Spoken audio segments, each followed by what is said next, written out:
Welcome to Tech Leveler, I'm Lee, and in this super quick video I'm going to show you how to show file extensions on Windows 11 or 10 PC. So first let's open up the File Explorer here, and let's say in the favourite section here we want to show file extensions. All you need to do is come up to these three little dots here in Windows 11. You may need to come to View on Windows 10. And you'll see options. You want to select that. And on both Windows 10 and 11, this process is exactly the same from this stage.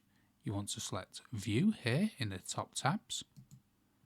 Then you want to come down and you want to select this one here, Hide Extensions for Known File Types.